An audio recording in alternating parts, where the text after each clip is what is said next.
Good afternoon, students. For today, just show me with the show with the reaction that if you could see my screen. I'm sharing on my side.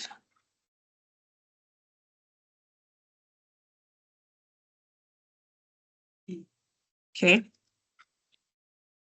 So I don't see any reactions. Can you see on my screen? It should be on your screen. It should be saying faulting part 1. Okay. Yeah. So I've got a few students. So yeah. Okay. So for today, we're gonna do the last section, which is faulting. For our map work, and I hope we'll be able to journey together. So for this session, I'm doing things a bit different. I'm going to teach as we produce the map so that hopefully you grasp the rhythm and the system that needs to follow. This is going to help you for assessment 4 and assessment 5 as well. Okay, So so here, ma'am, your screen is showing the attendees and not the slides. Oh, okay. All right.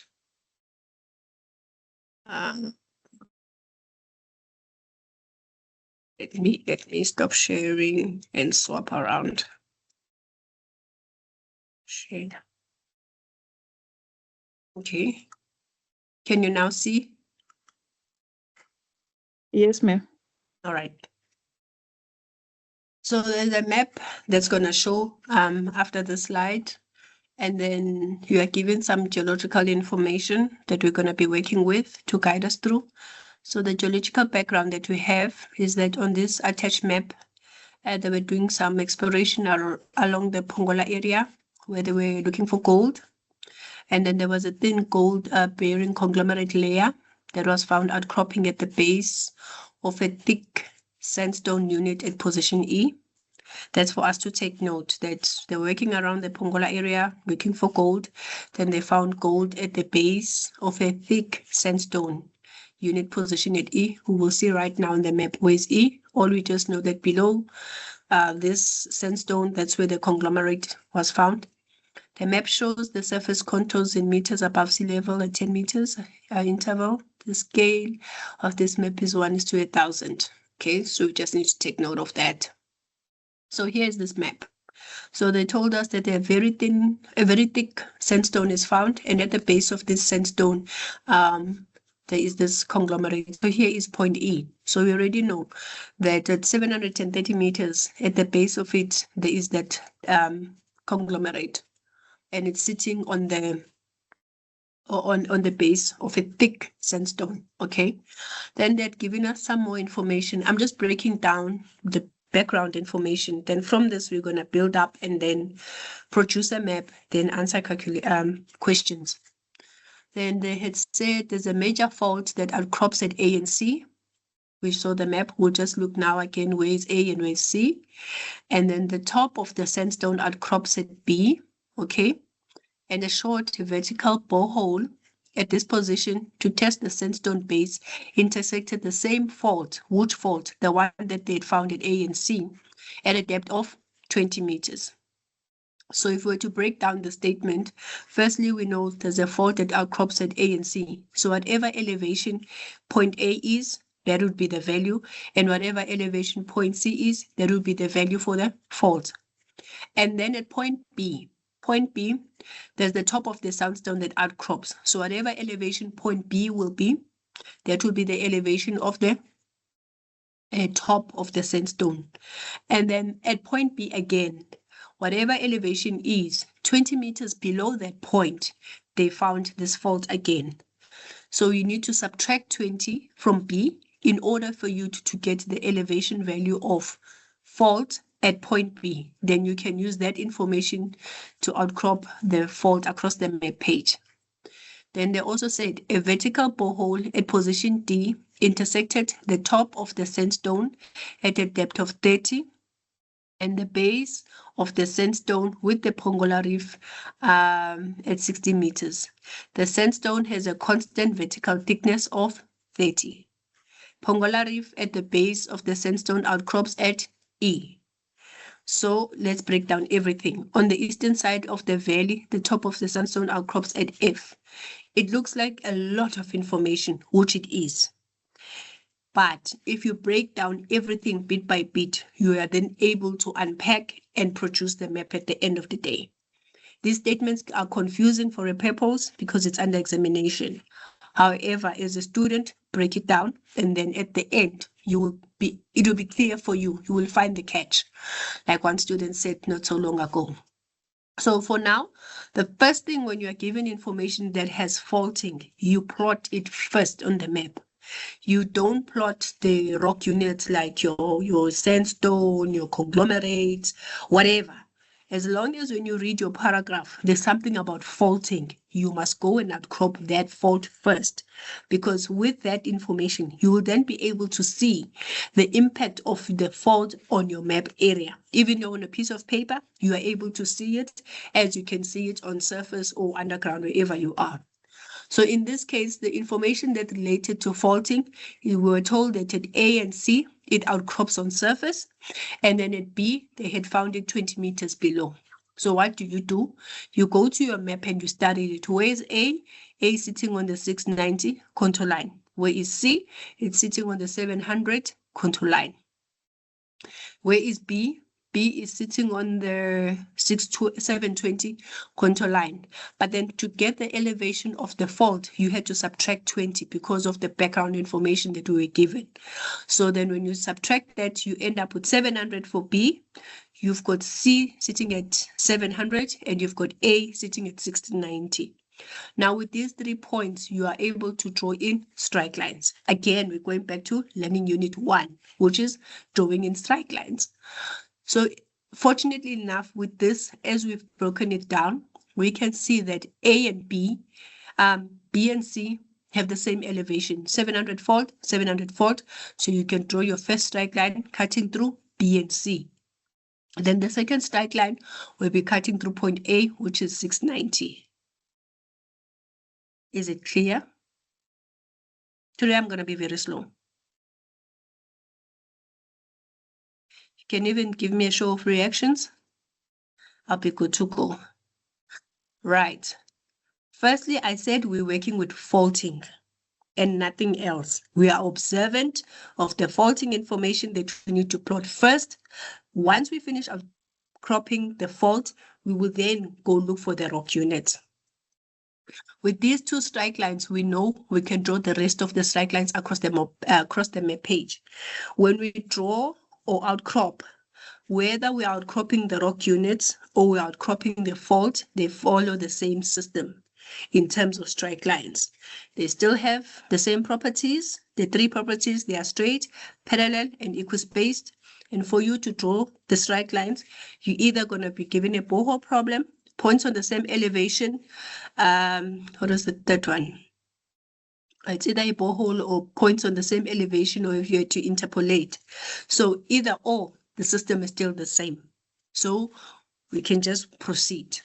Now with the first strike line being on 700, the second one being on 690, we just observe whatever the equispacing is and we use it to draw more strike lines across there. Okay, not across, about 4 or 5 strike lines on either side, so that you are able to produce the map across the whole page, right? So you've got a 690, the 700, the first 2 strike lines we had. So we drew more strike lines, the 710, the 720, the 730, and the 740. Now with this information, we use the same principle again, because we are still outcropping the fault. We are going to say for fault strike lines and the contour lines where the 2 points meet, we mark points so that we can produce the pattern of the fault. So on 690, we would have a point here. Is there another 690? No. On the 700, we'll have a point here. And then is there another one? No. On the 710, we would have a point there. On the 720, we would have a point here. On the 730, we would have a point there. And I think there as well, because it's curving, and there as well. 740, same thing. Could look for 740 and somewhere there. Can you see? So that's how I got that pattern. So all these points, once they've been marked, ask is we can join them. The most important thing, as I was marking, I noted, some of you are just joining randomly. When you are joining to give me the pattern of whatever rock unit or the faults that you are asked to outcrop, it's important to make sure you don't jump a strike line where there's no point. See, from point A to point C, I'm only joining because there are values for me to join. I just can't cut any direction. I must follow the dots that I made. The dots produce the pattern on their own. So then we joined, and we can label it fault so that we know it's fault related. Normally in geology, fault is depicted by red. So anything red we associate it with faulting.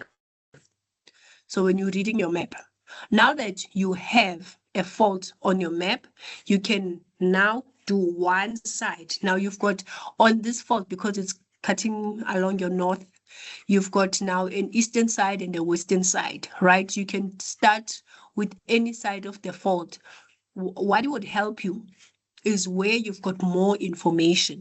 Where you have more information, you can start on that side so that you can generate some geology on the map. So on this map, we have more information relating to D. There was something also about E, so we can use this, and also something about B. We can use these 3 points, draw strike lines, outcrop whatever rock unit, and maybe it will help us outcrop the other side of the fault. So on the one side, now that you are done with the fault, we are now going to start with the sandstone.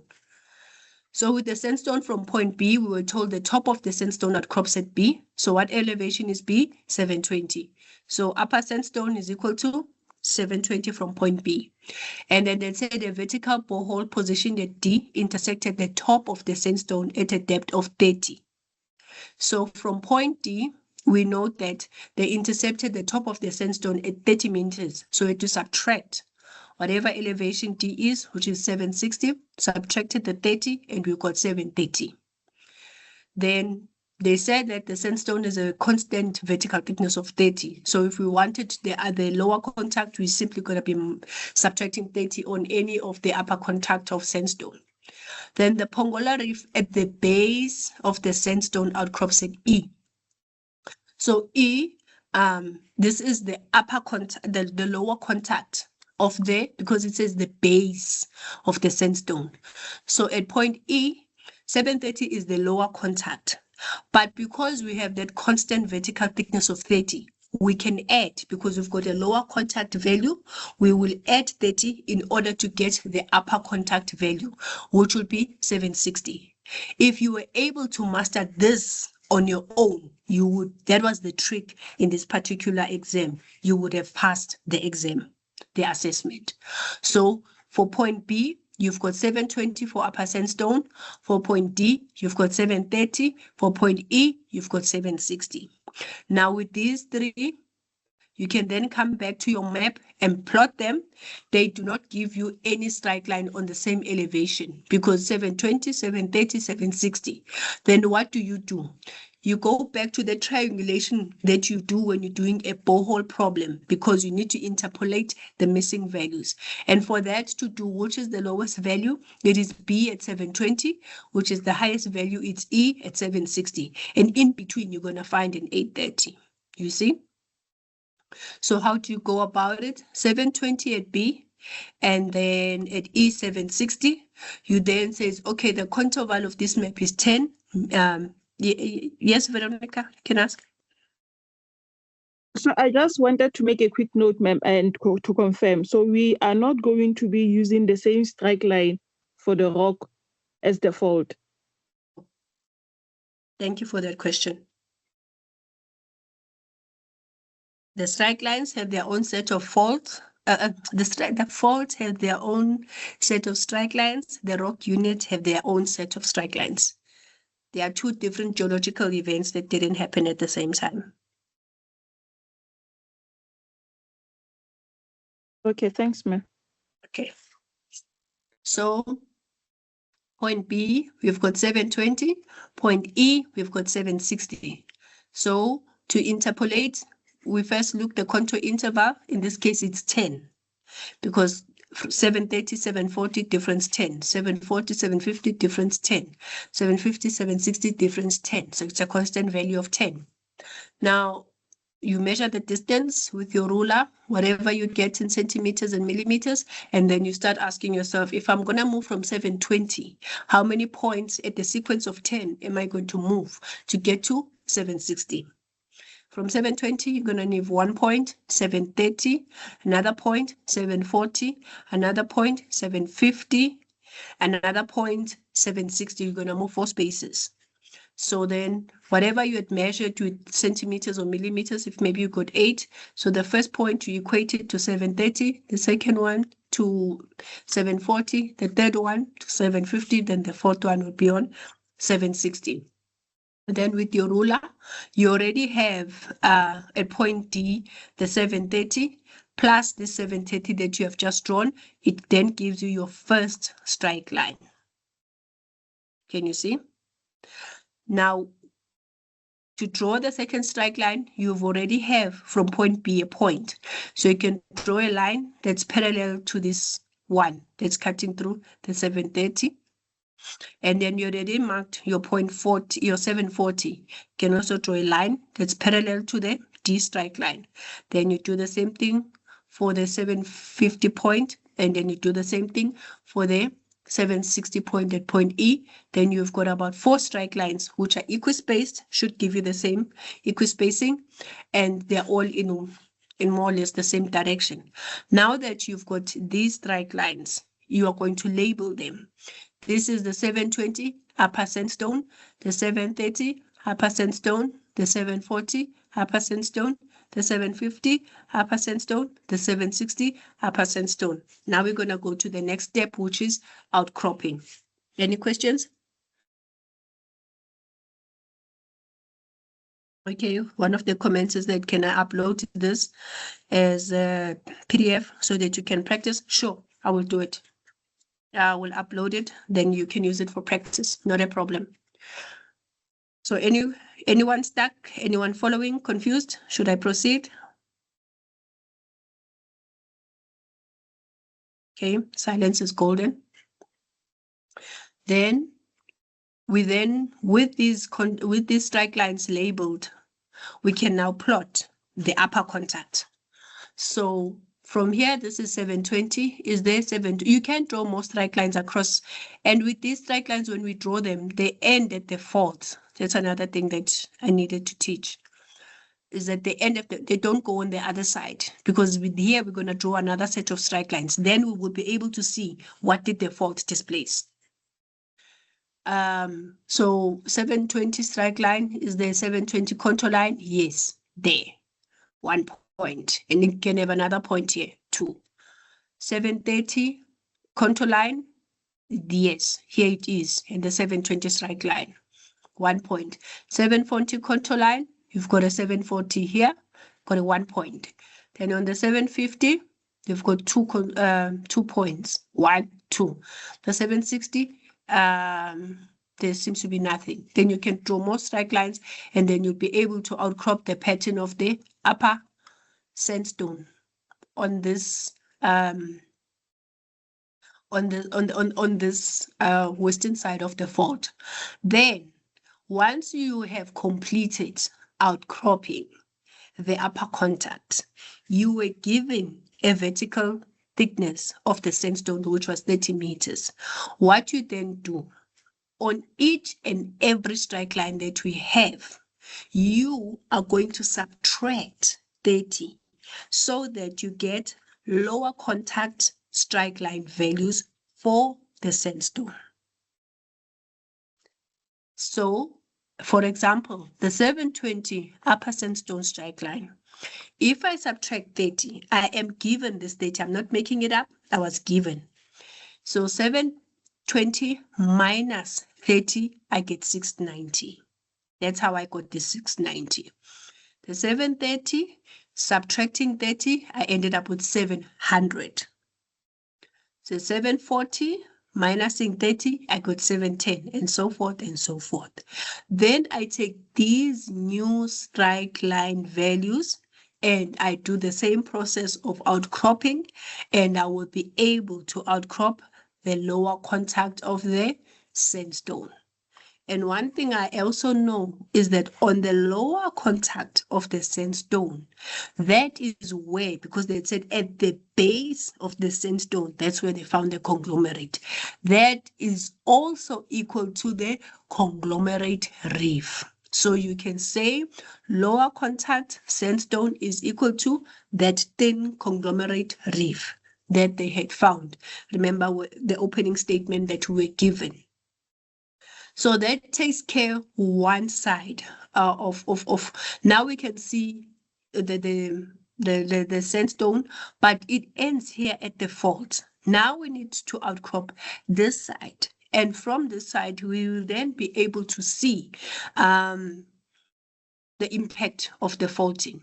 They had given us some information about point F. So at point F, they had said, what did they had said? But they had said that is it the upper contact of let's see. What did they say Yes, about it's the F? upper contact. On the eastern Top side of the sandstone. value, the top of sandstone outcrops at the top. So it's the upper contact. Fine. Now let's see. So from here, here's F. So it's the upper contact. Now what do? You choose any strike line that's on this side because you've already drawn your strike lines. And you draw a line that's going to be parallel to this one, cutting through point F, because that's the only starting point you have on the other side of the fault. You just need to draw a line that's parallel to this one. So you can just take a ruler, make sure it's parallel to it. You just draw a line. And then the information that they gave us, they said that on the eastern side, at point F, they found the upper contact of sandstone. So whatever elevation this line that you've just drawn will be the information that will give you, the information that they give you is what you're going to use to label it.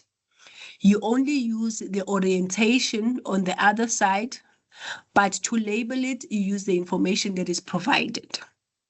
Am I confusing someone? Is it clear? Because this is important. When you're studying on your own, you need to rewind if you have to, and I'm available on email. So to draw strike lines on the other side of the fault, I'm repeating it, you take the orientation from the side that is already outcrop and done. So you take this strike line, draw a similar line that's going to cut through point F, whatever the orientation is. In terms of labeling, you use the background information. What they said at point F, it's the upper contact that they found. So at elevation is point F, it's 750. So that 750 will be the strike line value on the western side, right? So you only have one strike line on the western side. You're going to use whatever equispacing you were using here. If it's maybe 1.2 or 1.4, you're going to apply it here as well. So you're going to be marking your 1.2s or your 1.4s, and you're going to follow the sequence that here. The sequence on this side is that as you go down, the strike lines are increasing by 10. So on this side, you're going to do the same thing. As you go down, the strike lines are going to increase by 10. Now you can see what did the fault displaced on your strata. The strata is still the same, it's not overturned. It has just been either moved up or down by the fault, but the properties of that strata are still the same. So we started here with the 750 fault because we're taking an orientation from either of these strike lines. We drew our line. We labeled it 750 because they told us at point F, they found the top of the sandstone. So what elevation is point F? It's 750 contour line. So it called the 750 upper sandstone strike line. Then as we go down, we're going to add 10 because on this western side, that's what we did. So here 760, 770, 780. As you go up, 740, 730, and so forth. Then we follow the same principle that we use here, where we say contour line, strike line, same elevation with marking points. 730, nothing, 740, Askis, you've got a point here. 750, got a point there, got a point there. 760, nothing, 770, and so forth. And you join these points, and you would have the outcrop pattern of the upper sandstone on the eastern side. So here's the outcrop pattern of the upper sandstone on the eastern side. Here's the outcrop pattern of the same sandstone on the western side. Now you can see the displacement that the faulting has caused. Then you do the same thing. Now that you have the upper sandstone drawn for you, you can use the same vertical thickness that we were told that the sandstone has of 30, subtracting on each strike line so that we get the lower contact values, and we follow the same principle of outcropping the lower contact of the sandstone, which is also equal to the conglomerate. Are we clear?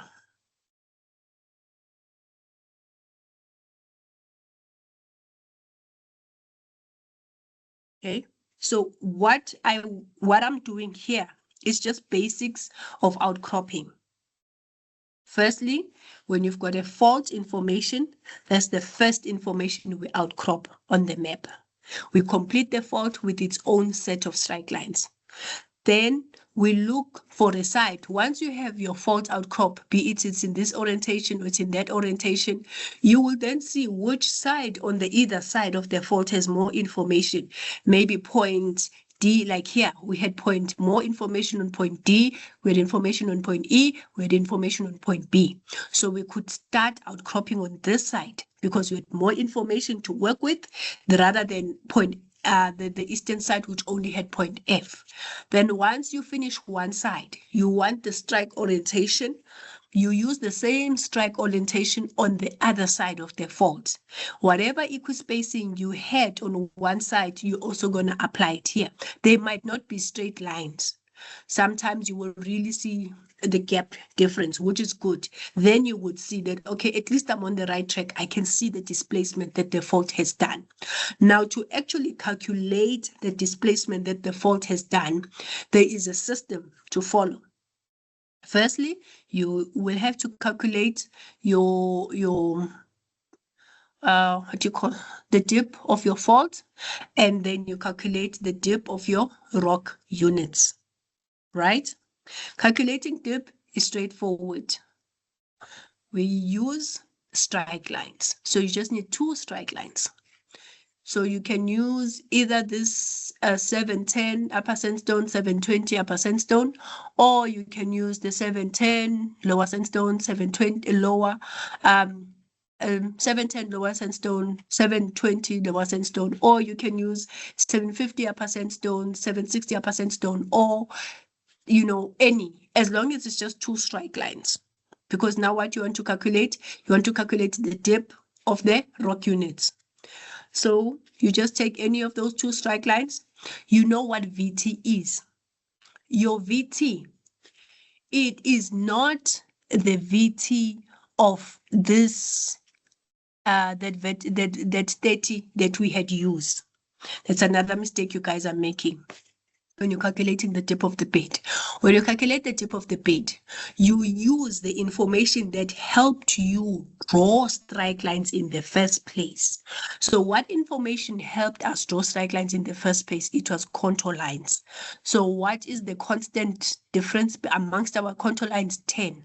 Another way to determine that, if you look at 710, the next strike line is 720, the next strike line is 730, the next strike line is 740. So what is the difference between these strike lines? It is 10.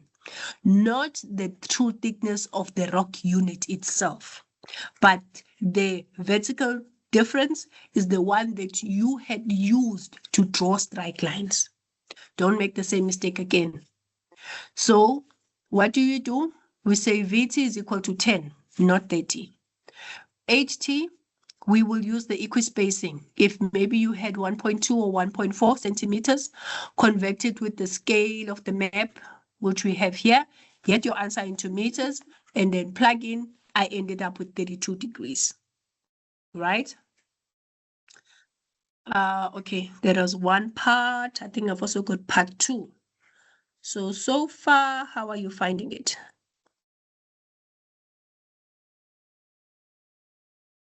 Not that difficult. Not that difficult, right? It's doable.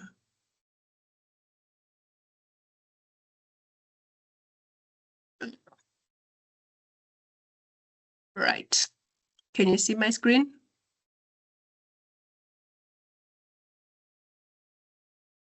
Do you see it says faulting part 2?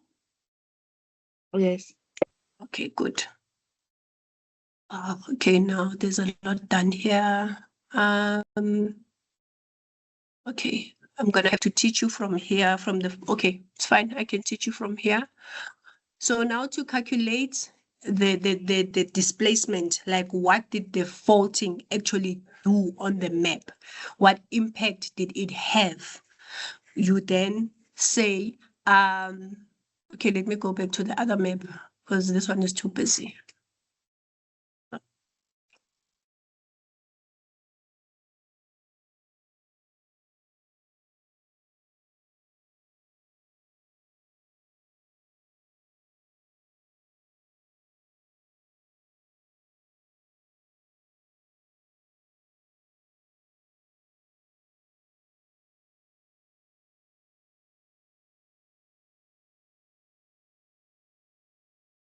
Right.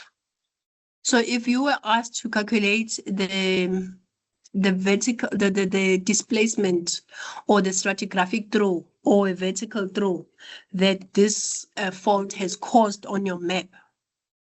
Come in. Just a second, someone is at my door.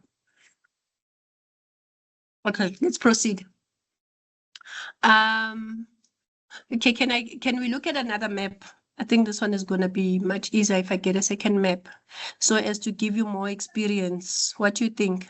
At least with this one, you know how to outcrop. Can I? I don't see. Okay, good. Then I will have more map exercises for you to work through that hopefully will be of greater use. And I think this one, it's more likely what you're going to get for assessment 4. Yeah. So here, they want us to calculate the stratigraphic throw. So they've given us a map that's already complete. So it's a different map to the one we just had looked at. The previous one, we were just seeing how to outcrop everything and put it on our own map. Now I am showing you where the map is complete and they're just asking you calculations, which is more likely what you're going to get for assessment 4. This is the only scope you have from me. So with this one, questions? Okay, maybe it's guys from the corridor because I'm on campus. So from here, when you have a map that's complete, right? The first thing you need to do is to draw straight lines, even though the map is complete, because you need to understand what did they do to get where they are. Somebody needs to mute. Sylvia.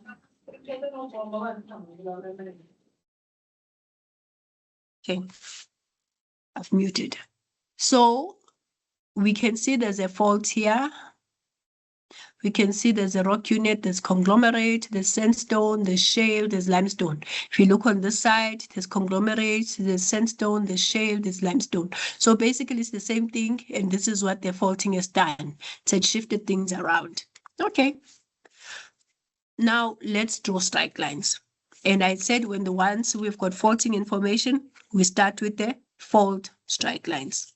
So even here, when the map is complete, the first thing is to work with the fault strike lines. Now, how do you work with that when the map is complete? When the map is complete, you work backwards. So you must look for where on this point, on this outcrop pattern, where there is a contour line that's cutting twice or more. then you will be able to produce a straight line out of it. So like here, you've got a 240 on this point and a 240 there. So you can draw, and then this 240 also comes here. So you can draw a straight line that's going to cut through these 3 points, and it would give you a 240 strike line. Did you get it?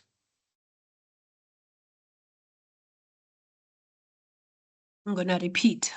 We're looking at this time, because the map is outcrop for us, we're going to work backwards to produce straight lines. We're going to say along this fault outcrop, we're going to look for contour lines that are cutting twice, 2 times or more. So like 240, for an example, there's 240 cutting 1 point, 240 cutting 2nd point. If I follow this 240, it's cutting here as well, 3rd point. So this 1, 2, 3, if I join these 3 points, they'll give me a straight line. Same thing with the 230. This 230 cuts 1 point, this 230 cuts 2nd point, this 230 cuts 3rd point. So if I join this 1, 2, 3, they'll give me a straight line. And that I can equate it to 240 being a fault strike line, 230 being a second fault strike line. And once I have that, I can draw the rest of the strike lines. I've also got a 250 here and a 250 there. Can join these 2 points and they will give me for 250, because I already have for 230, 240, 250, and I would know the pattern of this map. So even if they've given me a map that's complete, I still need strike lines, because when I do calculations, I'm reading off strike line values. So that's the catch. Then once you got for the fault strike lines, you can even do a bit more. Once you're done with the fault strike lines, you can go look for strike lines of the rock units. Remember what I said, when there's faulting information, we start with it. So that's what we did here. Now that we know the pattern of these fault strike lines, we can go to another, we can then look at the rock units. We can either do the conglomerate or the sandstone, it doesn't matter. They will still give us the same thing. So like in this case, so let's say I will work with this marl, this upper contact of marl, which is also should be equal to the two. If this is upper contact marl, it will be equal to the lower contact of conglomerate. If you look here, this contour line, because here we're saying we're working backwards because it's already outcropped. So we've got a 240, a 260 contour line here, 260 here, so we get a straight line. A 250 here, a 250, it will give us a straight line. Then it will be, what will be this one? This is a 260, this will be a 250, this will be a 240, give us a straight line. Then we will have a 230 and so forth. And all these strike lines are going to end at the fault. So you see? And then if you decided maybe to work with the conglomerate, right? So for the conglomerate, it's the same thing. You would look for the conglomerate strike lines, the conglomerate points. So like here, this 260 contour line, you would look for another 260, it's a point here. So it gives you a straight line and you will label it as conglomerate. Then this 270 and this 270, they give you a straight line. But one thing you would pick up if you've got a lot of rock units is that while you are doing the strike lines for the marl, automatically you are cutting through the conglomerate, you are cutting through the sandstone, and you're also cutting through the shale at one point. So as you do strike lines for one rock unit, you're also going to be doing strike lines for the other rock unit. The only difference that you're going to have is that you're going to be relabeling them based on the strike line, based on the rock unit that you would be focused on. Like in this case, if I'm focused on marl, if I focus on the conglomerate, I highlighted it yellow. Then in my labeling, I'm highlighting it yellow, so I know all yellow highlights mean conglomerate. Then all green if I take shale to be green, all green values equate to the shale. Then all the orange, because you've got a lot of rock units, use colors to make your life easy.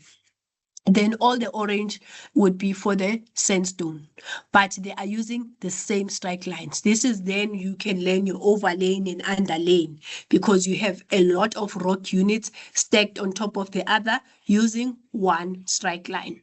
From this map alone, I can actually just tell which rock was deposited first and which rock was deposited last. Last time I told you, use one strike line to tell you which rock was deposited first, which rock was deposited last. You just use one strike line and you read off the values.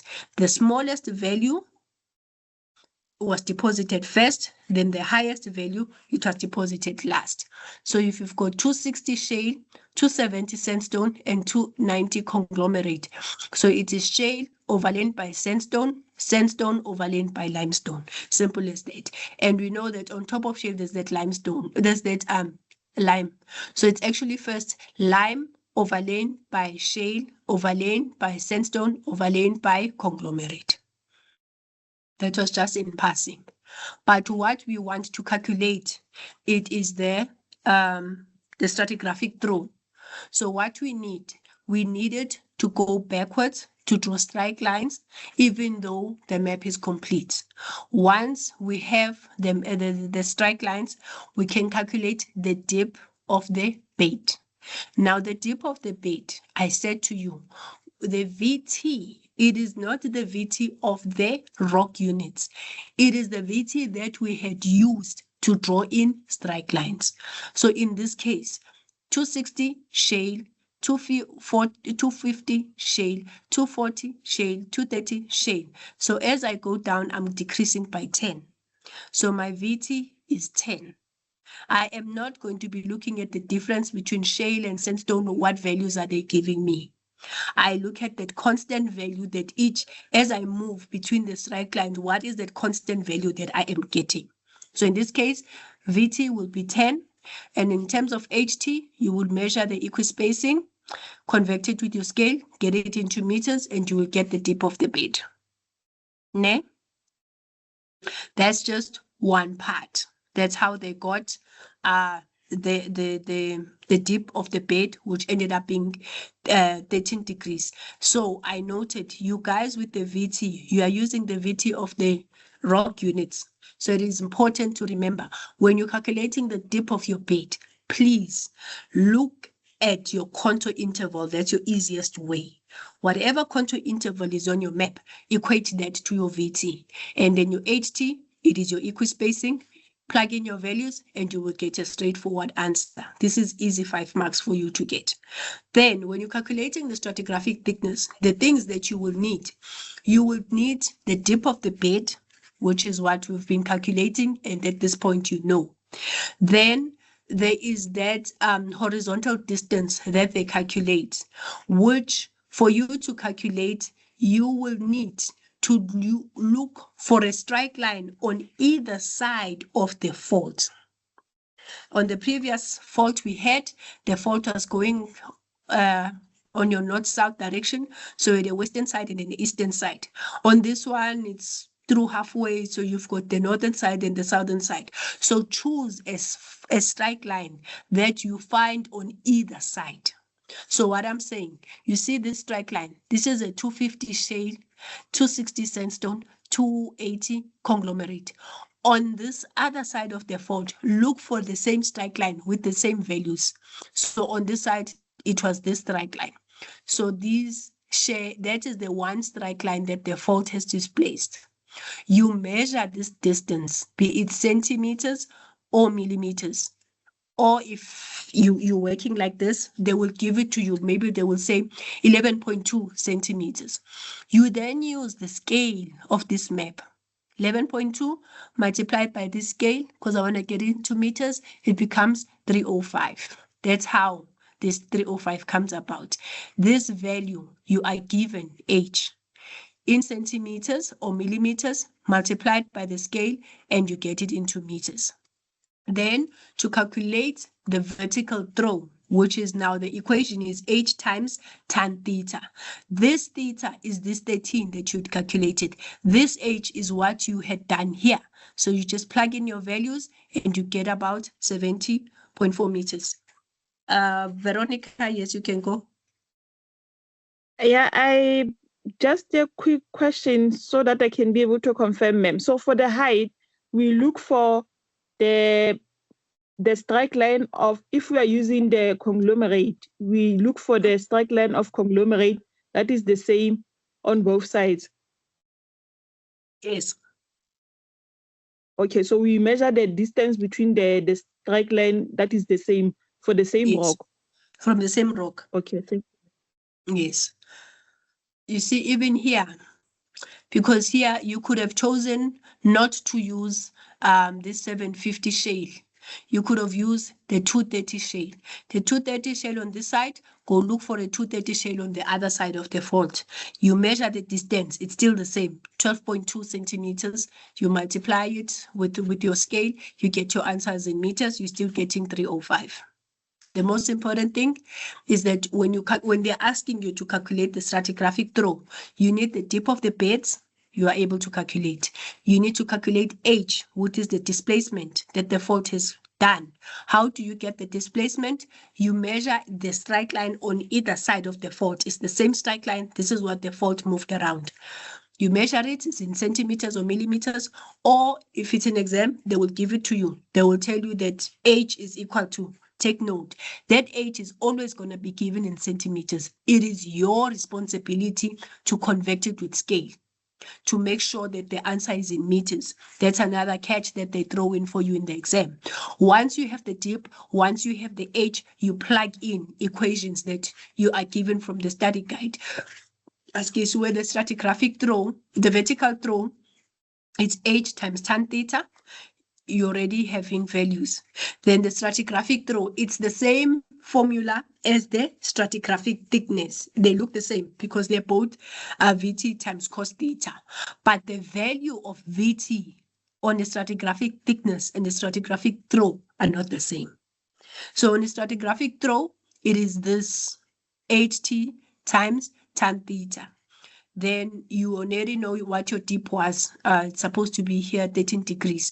That 13 degrees, plug in on an equation, and you get your full 10 marks of, in this case, which has been 68.2, 68.6. And then the other thing, now you have just known how to draw a fault on the map. You know how to outcrop your fault on the map. You know how to, when you have a map that's complete with the fault, to work backwards, because the most important things are your strike lines. So whatever you do is based on your strike lines.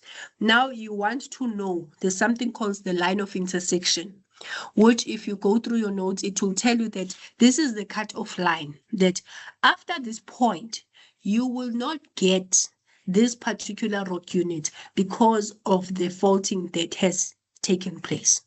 So in an exam, they can either ask you to draw in the line of intersection, so to know that because of this faulting, how far can you mine or can you drill to access this particular rock before the fault cuts off completely. So from this map, they had said that as seen on the map, the conglomerate outcrops on either side, on the north and south.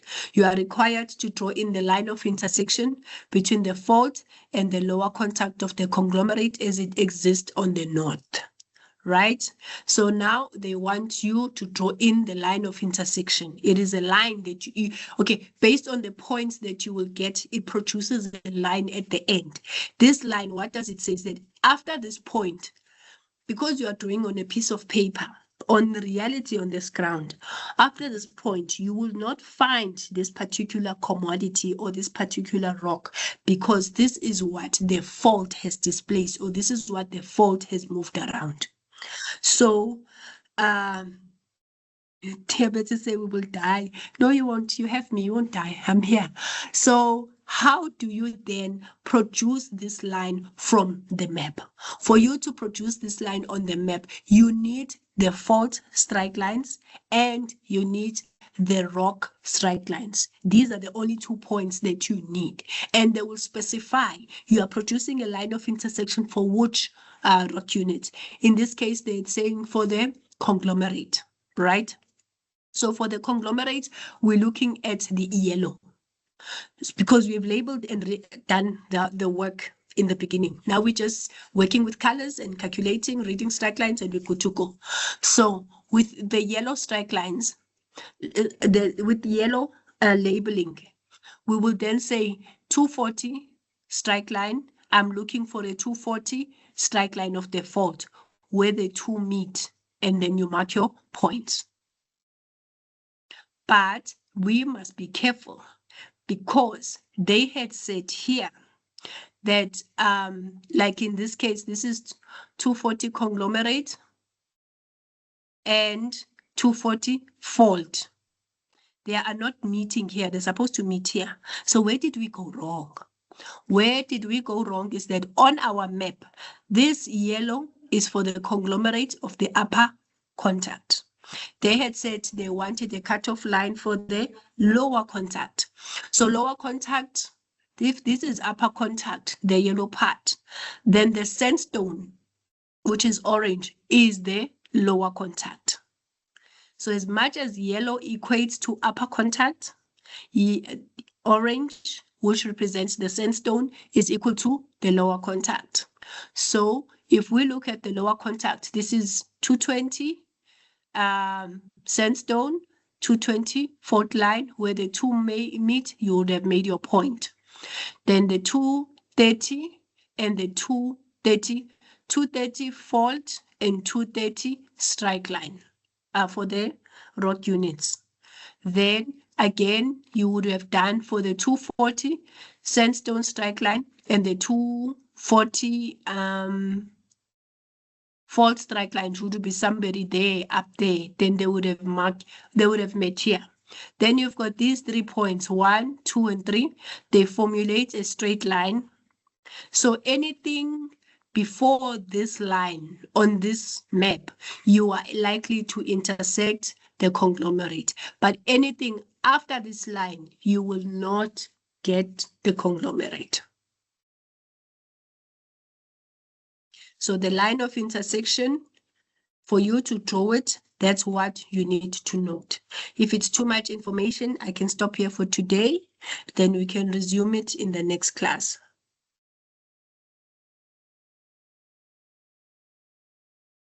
You're asking, no, high chances are the map that you will be given, it might be a very busy map. You might be given a map like this towards your end. You might be given, let's say, this map, because you're asking that you can't print. And I just write here LOI. You know what does LOI mean? LOI means it is the line of intersection. You will know later on the question paper, there is a question that's going to relate to the line of intersection and you would be losing this line. Okay, let's say for an example, they say to you, if I were to drill at point B, you see where point B is on the map? It is here. Where is my line of intersection? It is here. If they ask me, will I intersect this conglomerate if I'm standing at point B? If virtually I'm looking at it from the map that I see here, I would say no, because point B is sitting on the other side of the fault, right? By virtue looking at it. But because I've not yet exceeded the line of the line of intersection here, the answer should be yes. I will intersect point B because the cutoff line on this piece of paper is here. Remember, a piece of paper and the reality of an underground, a 2D paper cannot be the reality of a 3D paper. Now you need to turn your paper into a 3D where you can say on surface, I will not intersect it. But how many meters underground will I have to drill or walk or get to for me to get through to point B? Yes, Veronica. Yes, ma'am. Can you please explain again the line of interception? Because Okay. when you were marking the intersecting points there, I got a bit Got lost. lost. Okay. When we are marking the point of intersection, I said to you the two important things that you need. It is your fault strike lines and the rock strike lines. And for you to produce this line, it's where the fault and the rock strike lines meet. So for an example, from this one, when we were labeling and coloring our map, we said anything that has to do with conglomerate is going to be yellow. Anything that's going to be sandstone is orange. Anything that is shale is green, right? But this yellow conglomerate, is it the upper contact or the lower contact of the conglomerate? As you read and study your map, you would have realized that yellow is actually the upper contact of the conglomerate.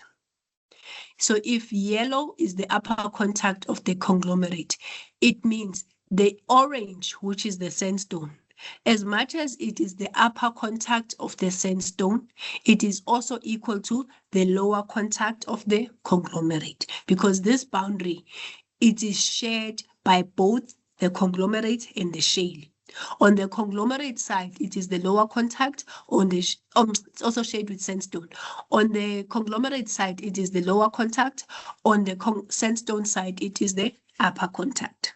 So wherever we have yellow, we know it is upper conglomerate, also equal to lower marl. Where there is orange, we know it is upper sandstone, also equal to lower conglomerate. Where there is green, it is upper shale, also equal to lower sandstone. So limestone as well, this boundary, it is upper limestone, also equal to lower shale. Then they had said they want us to draw in a line of intersection for the lower contact of the limestone. As much as yellow is upper contact, orange is equal to lower contact conglomerate, as much as it is upper sandstone. So what we can do, we can use the sandstone values, which are upper sandstone. They are also equal to lower conglomerate. So we use the sandstone values, because what we're looking for strike lines of the rock unit and strike lines for the fault. Where the two meet, you mark points, and these points will give you a straight line. So 220 sandstone, here it is, and the 220 fault strike lines I don't have. I start with 230.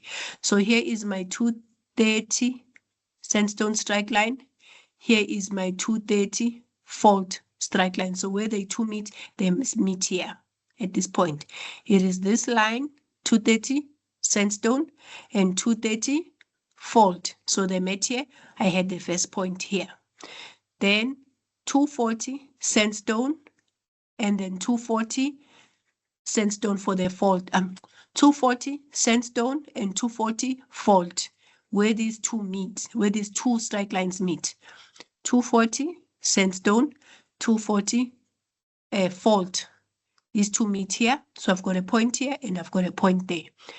Now the next one, 250 sandstone and then 250 fault. Where the two meet, they meet there. So this 1, 2, 3 points, it gives me a straight line. So that is how I got my line of intersection. What this means is, as long as on this piece of paper, anything that's for the lower conglomerate, for as long as I've not touched, I have not come through this line, I will intersect that particular conglomerate. I might not intersect it on surface, but I can intercept it if I drill underground, but at a certain depth will I intersect it. Now, if you were interested to know at what depth would you intersect, you would use strike lines. You'll have to extend. Like for here, the strike line value is the contour the contour value here, it is 240. Then the strike line, if we are using shale, because remember we're using sandstone. We're using sandstone because upper sandstone in this case is also equal to lower conglomerate. So if this is a 210, if maybe there was a second strike line passing 2, it would have been a 210 strike line. So if I'm doing a borehole interception, it would have been a 240 for this contour line, minusing a 210 on the strike line that would have been drawn here, and I would have gotten a positive answer, and I would say yes, from point B, I can intersect this lower conglomerate.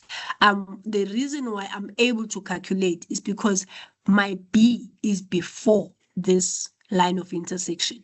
And for me to actually get values, I will just extend this strike line because I know this is a piece of paper, but in reality, because if I were to go underground, this is just giving me surface. But if I were to go underground, how far will I go? So that is the line of intersection. Clear? Yes, ma'am. And then using the point B as an example. So we are not going to regard the fault line that is drawn No. for me to know that I'll be able to Yes. get. The fault line is just to trick you to saying, but on the fault line, it's on the other side. Yes, it's on the other side on surface, but as per the line of intersection, I'm still within range. If there was no line of intersection, then you use the fault pattern. They say, no, based on the fault, it's on the other side, so no, I cannot intersect it. Yes, if you're on surface, yes. But because we know mining, and the reality is that as much as working on a piece of paper, there is also the underground world that we live in. So if I were to drill, can I intersect it? The question is yes, I can intersect it. So how much must I drill for me to intersect? Or to say, should we invest in drilling? If you have your line of intersection and it's on the other side, you say, nah, you will not intersect it. But if it's within, you haven't reached this line. It's like, yeah, you can. We just need to know how many depths should we drill and at what angle should you have to drill. So for you, it is just to saying that as long as you have this line of intersection, are you within or after it? If you are within, you are safe. If you are after it, you are not safe.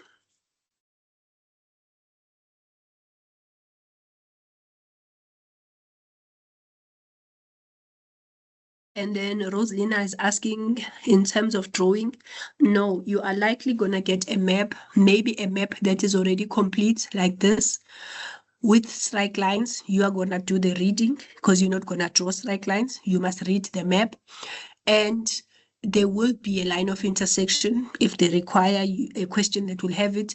You just know that later on, I'm going to have to deal with a question that relates to line of intersections because you can see it on your map. You will not gonna draw anything because it's a 2-hour test.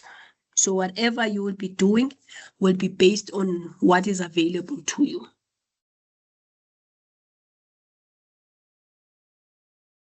Oh yeah, you see, even at point D, same thing. At what depth below surface will a vertical borehole allocated at B intersect the conglomerate? We are taking the 240 from the contour line. And because we know borehole interception, it's always contour line minus strike line. 240 contour line minus strike line, we take 210. I'm taking 210 because this is 220. There should be another strike line after this one, which will be equal to 210 because we're working with the northern side. And then you would have gotten an answer positive of 30. And the reason is, why did I use the upper strike lines? Because I'm still within the line of intersection. I haven't reached my cutoff line as yet.